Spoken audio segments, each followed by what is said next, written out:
Warning. This episode contains references to domestic violence and suicide. Discretion is advised. Previously on Denise. You know there's one of us here for every 30 of you, right? You ever think that being a slut is sometimes a survival fucking tactic? That sounds like a you problem. You can fuck some dudes you barely know in Cuba, but you can't come home and fuck me when I need it? Why did we stay? Denise, are you still here? Let's continue where we left off. The night is still young, and your story has us all on the edge of our seats. Denise, Episode 3.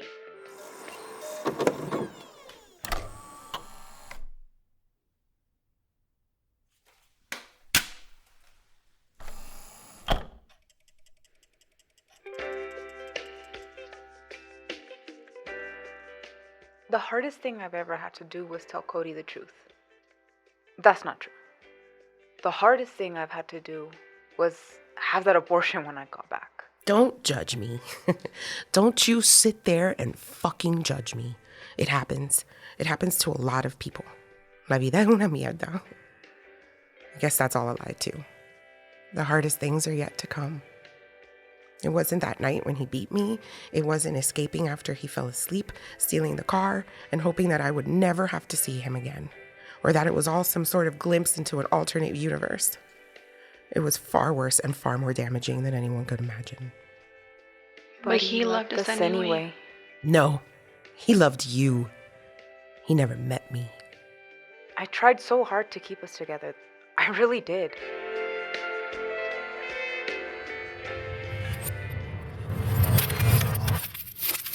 I made it to my mom's, okay? I think I'm becoming a pro at driving from Norfolk to Jersey. I'll be back soon. It's only an exercise, so it won't be long. There's something I have to tell you. What's going on? Is everything okay? I'm pregnant. Really? Oh my god, that's amazing. Can you share it on MySpace so everyone knows? Of course. I made an appointment with the doc here that my mom works with just to make sure everything is okay. I love you.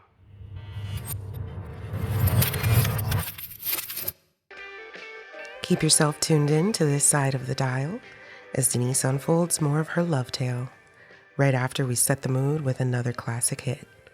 This time, it's X Factor by Lauryn Hill. Denise, the floor is yours after this brief, soulful interlude. So, a baby? Is there any alcohol back here? Duh, it's my favorite place to get drunk, fool. Like I was saying, I was so excited, and like every other couple who ends up pregnant thinking it's going to save their marriage, I too was completely full of shit.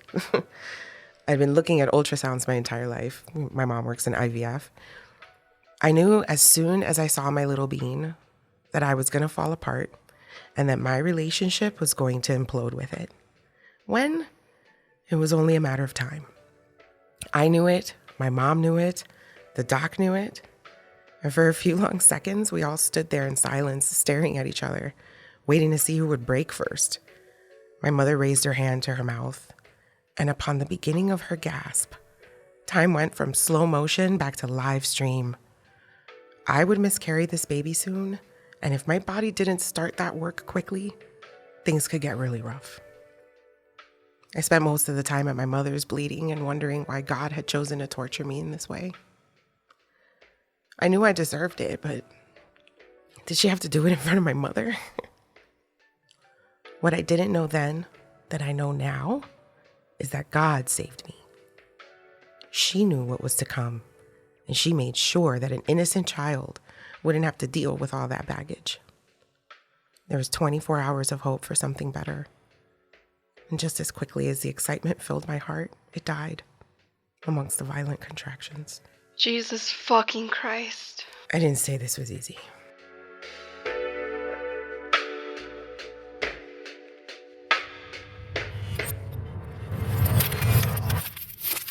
You can stay with me if you want. I don't think that's a good idea, Murdoch. He's not in a good place. He won't come here. I got you. What if he does? Look, he's going through a lot right now. They pumped his stomach when we went back to get your things. They put him on suicide watch. I don't think he's stupid enough to come looking for you. Plus, you know his command is going to have to do something about it. They said he's restricted to the ship. He left me a voicemail that he's been going to therapy, but I still don't feel safe. Once we have to go to court, I'm sure things are going to get even more crazy. I think I need to get out of here. Where do you want to go? I guess back to Florida.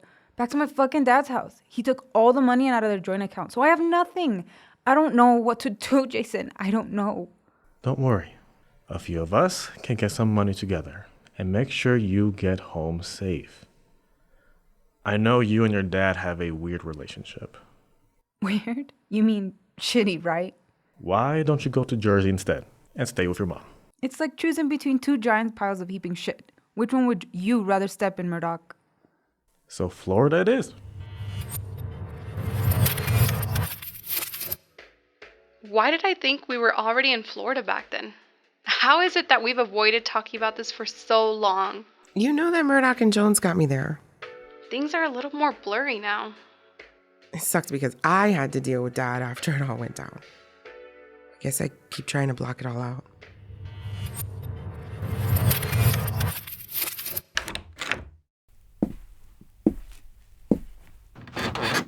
So, you're back again, in your old room.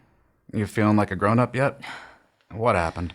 I told you on the phone the day after it happened, and you didn't really seem to give a shit. He left me with nothing. I don't even have money to go get a new cell phone. Well, I thought you were exaggerating. Married couples fight, Denise, and then they get over it. In other words, you didn't believe me, and you think it's totally fine that he put his hands on me like that? That's so fucked up, Dad. Did he really put his hands on you, or are you just being too sensitive? It's going to be fine. You're young. You'll both do stupid shit to each other. I'm sure this will blow over sooner than you think. You're such an asshole, Dad.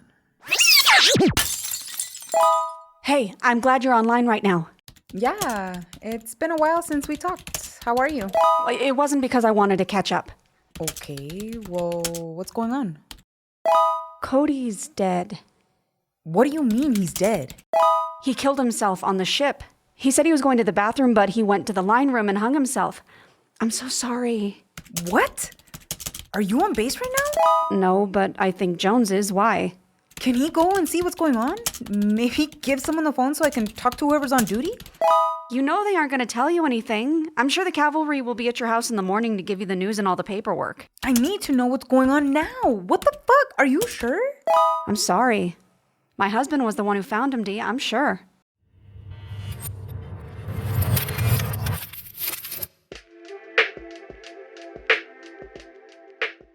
I did this. This is all my fault. This is not your fault. Fuck, woman. When are you gonna fucking learn? Hey, be easy on yourself. No, she needs to fucking learn. You didn't do this to him. He did this to himself. You weren't the only person who had issues with him.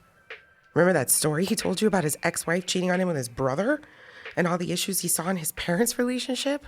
There was already fucked up shit there. But you don't understand because you only remember the bad things. Ay, no actúa tan inocente. You remember the bad things too. You're just ignoring them because you're taking all the blame onto yourself. This is how we got to this fucked up place we're in now. Do you remember the day the washer and dryer showed up to the apartment? Stop. Do you? I do. I don't think I've ever been this excited to do laundry. It was really great of my parents to get these for us. It was seriously needed. Now you can do the laundry when you're home. What do you mean I can do the laundry? Look, you really shouldn't be working at the bar. It's an awful schedule and you don't need to work. What are you going to do when we have kids? You can't be a bartender forever. Wouldn't it be nice to just be at home, especially when we get a house? I don't want to just be at home cooking and cleaning and taking care of kids. When I was in the Navy... I was in the Navy too, remember? That's how we met. You're a wife now. You have to act like one. You should really cook more too. You're the chef. You're the wife. Here I was thinking that because you met me in the Navy and that you weren't a machismo Hispanic guy, that you'd see more value in me besides being barefoot and pregnant. You do have value, but you're the woman and I'm the man. We both have roles to play. Do you want me to show you how to use the washer and dryer? I know how to use a fucking washer and dryer, Cody. Don't mix the blacks in with the whites. Dad, wake up. Wake up. What happened? It's Cody. Let's go outside so we don't wake Nini. Cody's dead, Papi. He killed himself. What? What? How did you find that out? I was talking with a friend on AIM and she told me. I guess she wanted me to be prepared when the Navy shows up at our door tomorrow. That makes no sense. He told me everything was okay. What makes you say that? ¿Y cuándo él te dijo eso, Papi? I just talked to him at like 7:30. What? He was scared that he was going to go to jail if you went to Virginia for your court date from the fight. I told him it'd be best if you didn't go and he could start to move on from the whole thing and maybe y'all could work it out. That he needed to have faith. Ay, pero Papi, why didn't you tell me that you were talking to him? I don't want to upset you. He just sounded like he needed a friend. He's suicidal, Dennis. You should have told me. I could have let his chain of command know so that they could have kept a better eye on him. I can't believe you talked to him. He's not your friend, Dad. You're supposed to be my support system. This is so fucked. It's going to be okay. I'm sorry. They'll be here in the morning. I know you're really upset, but staying up and chain smoking isn't going to change anything. Fuck you, Dad.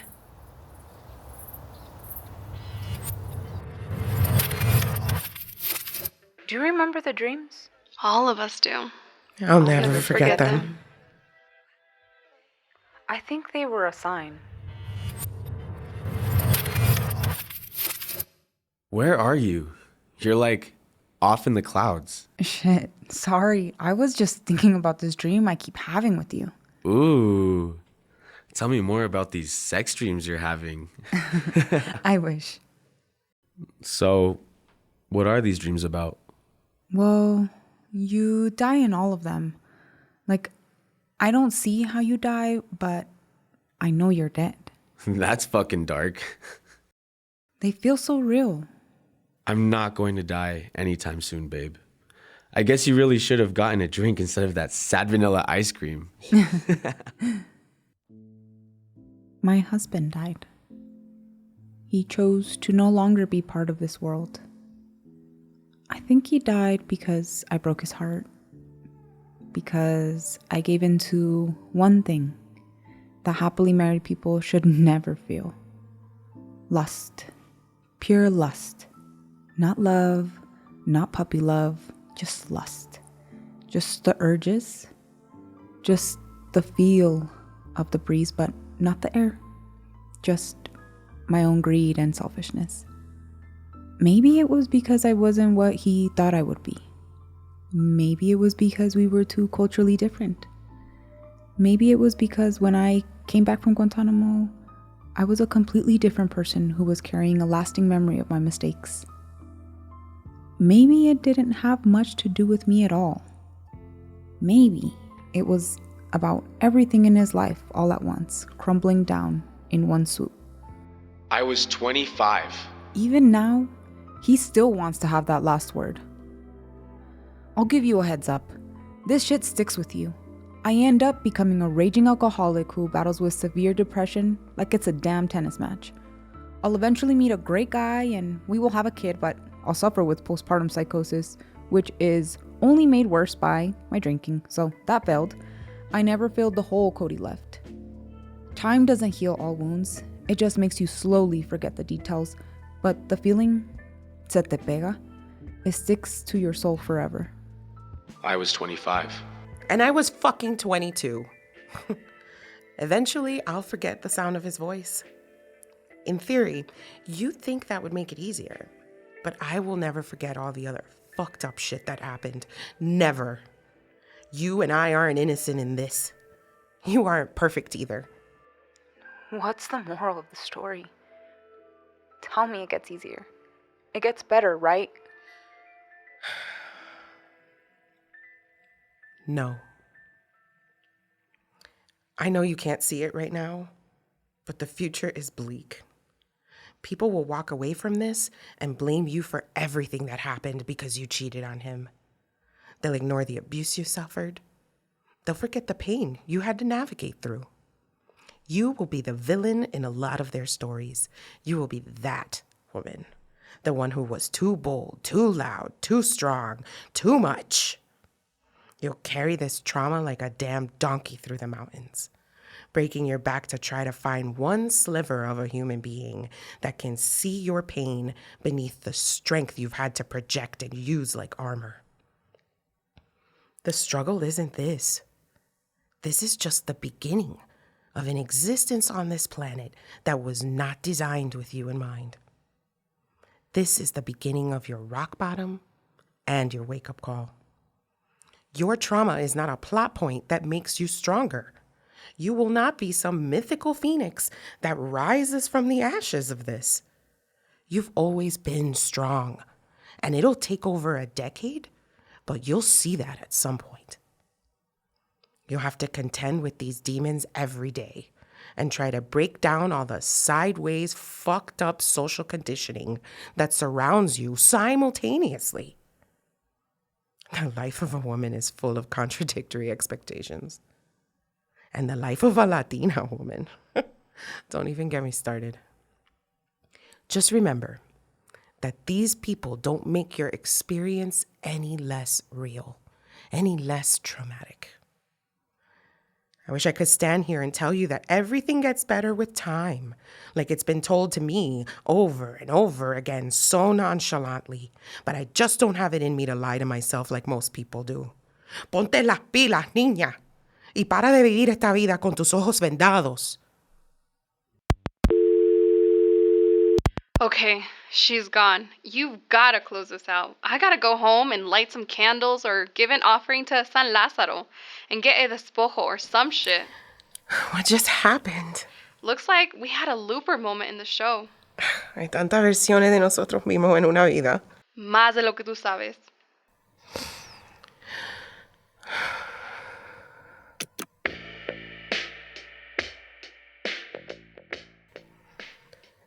As our night draws to a close and the stars begin to fade into the dawn, it's time to wrap up another evening of Midnight Confessions, Love Lines, After Dark. I want to thank each and every one of you for listening tonight. To Denise, no matter where you are or what you're going through, you're never alone. Also, until we meet again, keep that heart open and those stories coming. I'll be here, waiting to dive back into the endless sea of love and connection, no matter where it takes you. This is your host, Lady D, signing off, but always with you in spirit. Let's say goodnight with one last track to guide you into the morning with a serious throwback to the 60s. Denise by Randy and the Rainbows, the perfect farewell for our late night journey together. Take care, dream big, and don't be afraid to love even bigger. Te dejo beso para tu alma, y en el espíritu de Walter Mercado, también te mando mucho, mucho amor.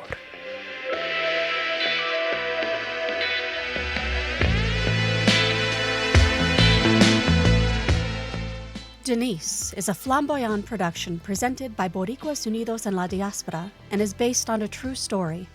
Denise was directed by John Marcantoni, written by Denise Zubizarreta, with sound design by Veronica Straight Lingo, and stars Denise Zubizarreta as DJ Denise, Juliana Sandoval as Denise, Ichel Cardenas as producer, Michael Benitez as Cody, Alan Sanchez as Thompson, Eric Giovanni as Murdoch, Jess McKeel as Dennis, and Veronica Straight Lingo as Friend.